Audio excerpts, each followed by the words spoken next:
ইন্দোনেশিয়ার ডোলক নামে এক গ্রামে ৫ বান্ধবীর একের পর এক অস্বাভাবিক মৃত্যু হতে থাকে। তাদের মৃতদেহ সৎকারের আগে একের পর এক অদ্ভুত ঘটনা ঘটতে থাকে। কারো শরীর থেকে বেরিয়ে আসে কাঁটাতার, লাশের গোসল দিতে গেলে কেউ কেউ উঠে বসে, কেউ বা বারবার চোখ মেলে তাকায়। ধারণা করা হচ্ছিল কোনো জিন বা ভূত এমনটা করছে। কোনো দোয়া বা ঝাড়ফুঁকে কোনো কাজ হচ্ছিল না, কিন্তু তারা বেঁচে থাকতে কি এমন কাজ করে যার জন্য তাদের লাশের উপর এমন অদ্ভুত ঘটনা ঘটতে থাকে। এই গল্পটি একটি ইন্দোনেশিয়ার হরর মুভির, যার নাম পেমান্ডি জানাজা। সিনেমার শুরুতে ইসলামিক নিয়মে একটি লাশকে গোসল করাচ্ছে সিথি এবং তার মেয়ে লীলা। তবে লাশটির উপর থেকে চাদর সরাতেই লীলা বেশ ভয় পেয়ে যায়, কারণ লাশটির অবস্থা বেশ ভয়ানক। সিথি এই পেশায় অনেকদিন থেকে নিয়োজিত। সে চায় তার মেয়ে লীলাও এই পেশায় আসুক, কারণ পেশাটি বেশ সম্মানজনক। লীলা এই সময় ভয় পাওয়ায় তার মা তাকে বোঝানোর চেষ্টা করে। তখনই ঘটে এক অদ্ভুত ঘটনা। লাশটি হঠাৎ করে চোখ মেলে। ওই দিন রাতে সিথি তার ঘরে বসে নামাজ পড়তে শুরু করে। হঠাৎ করে তার সামনে জানালায় শব্দ হতে থাকে। সে কাছে গিয়ে কিছুই দেখতে পায় না। এরপর আবার সে নামাজে দাঁড়ায়, কিন্তু শব্দ বন্ধ হয় না। সে বিষয়টায় গুরুত্ব না দিয়ে নামাজ পড়তে শুরু করে। তখনই তার পিছনে ভয়ঙ্কর একজনকে দেখা যায়। সেও নামাজ পড়ছে সিথির সঙ্গে।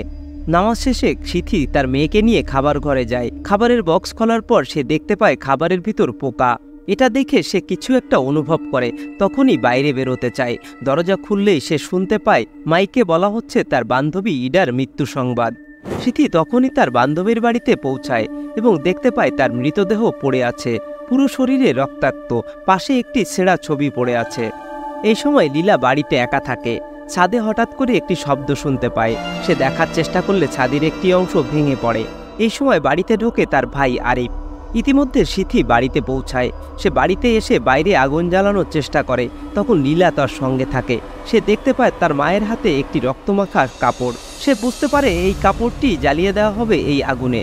সে জানতে চায় তার বান্ধবী কিভাবে মারা গেল। তার মা বলে মৃত্যুর ব্যাপারে বেশি কৌতূহল ভালো নয়। রক্তমাখা কাপড় এবং ছেঁড়া ছবিটি আগুনে পুড়িয়ে সিথি ঘরে ঢোকার সময় একটি আয়নার সামনে দাঁড়ায়। সে আয়নার ভিতরে দেখতে পায় নিজেরই প্রতিচ্ছবি খুব ভয়ঙ্করভাবে। সবকিছু শেষে রাতে মা মেয়ে একই সঙ্গে ঘুমিয়ে যায়। রাতে হঠাৎ করে মায়ের ঘুম ভেঙে যায়। তখন সিথি দেখতে পায় বড় একটি হাতের ছায়া তাদের দিকে নেমে আসছে। এটা দেখে সিথি অনেক বেশি ভয় পেয়ে যায়। ওই দিন সকালে লীলা ঘুম ভেঙে তার মাকে ডাকার জন্য যখনই ফেরে, তখনই দেখতে পায় তার মায়ের ভয়ঙ্কর মৃত্যু হয়েছে। একই রাত্রে দুই বান্ধবীর এমন অস্বাভাবিক মৃত্যু নিয়ে মানুষের ভিতর বেশ কৌতূহল দেখা দেয়। লীলা তার মার ডেড বডি গোসল করানোর জন্য নিয়ে যায়। সে যখনই ডেড বডির উপর পানি ঢালা শুরু করে, তখনই তার মায়ের চোখ আপনা আপনি খুলে যায়। লীলা তার মায়ের চোখ হাত দিয়ে বন্ধ করে আবার গোসল করানো শুরু করে। তখনই আবার ঘটে এক অদ্ভুত ঘটনা। তার মায়ের মুখ আপনা আপনি খুলে যায়। সে মুখের ভিতর থেকে একটি কাঁটাতার বের করে। ওই রাতে তাদের গ্রামে একটি দোয়া মাহফিল হতে থাকে তাদের দুই বান্ধবীর আত্মার শান্তির জন্য। হঠাৎ করে সেখানে লোডশেডিং দেখা দেয়। মোমবাতি জ্বালানোর পর লীলা তার মা ও তার মায়ের বান্ধবীকে দেখতে পায়, যারা গতকালকে মারা গিয়েছে। একই সঙ্গে সে তার মায়ের অন্য বান্ধবী এনার অবয়বও দেখতে পায়, যে তখনও জীবিত ছিল। তাই এনা অবাক হয়ে একবার অবয়ব ও একবার এনার দিকে তাকাতে থাকে। এমন সময় লীলা দেখতে পায় এই ভয়ঙ্কর অবয়বটি তার সামনে। সে চিৎকার করে ওঠে। তার ভাই আরিফ এসে তাকে সামলে নেয়। ওই রাত্রে বাড়িতে ফিরে লীলা দেখতে পায় তার ঘরে কেউ একজন নামাজ পড়ছে, কিন্তু ঘরে কেউই ছিল না। সে অবাক হয়ে কাছে এগিয়ে যায় এবং সঙ্গে সঙ্গে শুধুমাত্র পোশাকটিই পড়ে থাকে। সে পোশাকটি হাতে তুলে নেয়। মনে হয় এখানে যেন কেউই ছিল না। সে পোশাকটি হাতে তুলে নেয় এবং বোঝার চেষ্টা করে কি হচ্ছে। এমন সময় তার পায়ের নিচে একটি তারকাঁটা বিঁধে যায় এবং সেই মুহূর্তে তার মায়ের ভয়ানক অবয়বটি তার পিছে চলে আসে। এরপরেই লীলার মায়ের বান্ধবী এনার বাড়ি দেখা যায়। তার ঘরে থাকা আলমারির দরজা আপনা আপনি খুলে যায়। সে দরজায় স্পর্শ করতে যাবে, তখনই আবার বন্ধ হয়ে যায়। এনা ওই দরজাটি খোলার চেষ্টা করে, কিন্তু সেটি কিছুতেই খোলে না। আবার হঠাৎ করে আপনা আপনি দরজাটি খুলে যায়। এবার এনা ভয়ে ভয়ে আলমারির কাছে যায় এটার ভিতরে কি আছে দেখার জন্য। হঠাৎ করে আলমারি থেকে দুটি হাত বেরিয়ে তার মাথা চেপে ধরে। তার চিৎকার শুনে তার ছেলে এগিয়ে যায়। সে দেখতে পায় তার মায়ের মুখ থেকে রক্ত পড়ছে।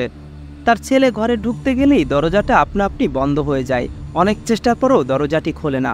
তবে দরজাটা যখন খোলে তখন অনেক দেরি হয়ে গিয়েছে। এনা মারা যাওয়ার পর তার গোসলের দায়িত্ব পড়ে লীলার উপর। লীলা চিন্তা করে তার মায়ের মতো এনার মুখেও তার কাটা পাওয়া যায় কিনা। তাই সে মুখ চেক করে, কিন্তু কিছুই পায় না। তাই সে গোসল করানো শুরু করে। আচমকা মৃতদেহটি উঠে বসে এবং বারবার নিজের পেটে হাত রাখতে থাকে। তখনই লীলা বুঝতে পারে তার পেটে নিশ্চয়ই কিছু আছে। সে পেটের কাপড় সরালেই সেখানে তার কাটার অংশ দেখতে পায়। এটা টেনে বের করার সময় সে দেখতে পায় এটা ছোট কোনো অংশ নয়, এটি বড় একটি টুকরো। এটি বের করা হলে মৃতদেহটি ঢলে পড়ে। তখন লীলা লক্ষ্য করে যে তার চোখ আপনা আপনি মেলে গিয়েছে, তাই সে বারবার অ্যানার চোখ বন্ধ করার চেষ্টা করে। এমন সময় হঠাৎ করে মৃতদেহটি লীলার হাত ধরে বসে এবং বারবার চিৎকার করে তার কাছে সাহায্য চায়। এতে করে লীলা বেশ ভয় পেয়ে যায়, কিন্তু কিছুক্ষণ পর সবকিছুই শান্ত হয়ে যায়।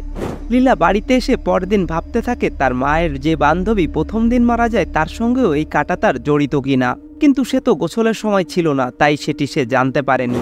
সে সিদ্ধান্ত নেয় কবর খুঁড়ে দেখার এবং কবর খোঁড়ার পর সে তার পায়ের অংশে একটি কাঁটাতার দেখতে পায়, যেটা টেনে বের করতেই তাকে ঘিরে ফেলে অনেকগুলো কাফনে মোড়া লাশে। এই লাশগুলো লাফিয়ে লাফিয়ে তার কাছে চলে আসতে থাকে। তখন সে ভয় পেয়ে কবর থেকে দ্রুত বেরিয়ে পড়ে এবং এতটাই ভয় পায় যে সে কবরটি বন্ধ না করেই বাড়ি ফিরে আসে। পরদিন সকালে লীলা ইডার বাড়িতে যায়, কারণ সে এই মৃত্যুর রহস্যগুলো জানতে চায়। সে ইডার বাড়িতে একটি অ্যালবাম খুঁজে পায়, যেখানে তার মায়ের 5 বান্ধবী ছাড়াও একজন আছে। হঠাৎ করে সেখানে উপস্থিত হয় তার মায়ের অন্য বান্ধবী টুটি। লীলা তার কাছে ছবিটি দেখায় এবং জানতে চায়। টুটি বলে এর নাম নূর এবং নূরের জন্যই 5 বান্ধবীর জীবনে নেমে আসে অশান্তি। তখনই হঠাৎ করে অনেক শব্দ শোনা যায় এবং টুটি অদ্ভুতভাবে তার নিজের মুখের চামড়া নিজেই ছিঁড়ে ফেলতে শুরু করে। এটা দেখে লীলা বেশ ভয় পেয়ে যায় এবং টুটিকে শান্ত হতে বলে। এমন সময় লীলার ঘাড়ে হঠাৎ করে পিছন থেকে কেউ একজন হাত দেয়। সে ফিরে দেখে টুটি। তার মানে এতক্ষণ সে যার সঙ্গে কথা বলছিল সে আসল টুটি ছিল না। ওই দিন রাত্রে লীলা তার মায়ের অন্য বান্ধবী টেরির সঙ্গে কথা বলতে যায়। যে দেখে টেরি খুব অদ্ভুতভাবে বসে আছে। লীলাকে দেখেই টেরি চিৎকার করে ওঠে। সঙ্গে সঙ্গে দরজাটি শব্দ করে বন্ধ হয়ে যায়। টেরি লীলার কাছে সাহায্য চায়, তাকে দেখতে খুব অদ্ভুত লাগছিল। ওই দিন গভীর রাতে লীলা যখন ঘুমিয়ে থাকে তখন তার বাড়ির উপর থেকে 2টি বড় হাতের ছায়া নামতে দেখা যায় এবং লীলার সঙ্গে অদ্ভুত কিছু একটা ঘটতে থাকে। লীলাকে বিছানার উপর তুলে আবার ফেলে দেয় এবং কিছু সময়ের ভিতর তার মায়ের মতো করে তার মৃত্যু ঘটে। লীলার লাশ কাফনে পেঁচিয়ে তাকে নিয়ে যেতে থাকে। এরই মধ্যে তার জ্ঞান ফিরে আসে, সে চটফট করতে থাকে। আমরা দেখতে পাই লীলা ঘুম ভেঙে খাটের উপর বসেছে। এই মৃত্যুর পুরোটাই ছিল তার দুঃস্বপ্ন।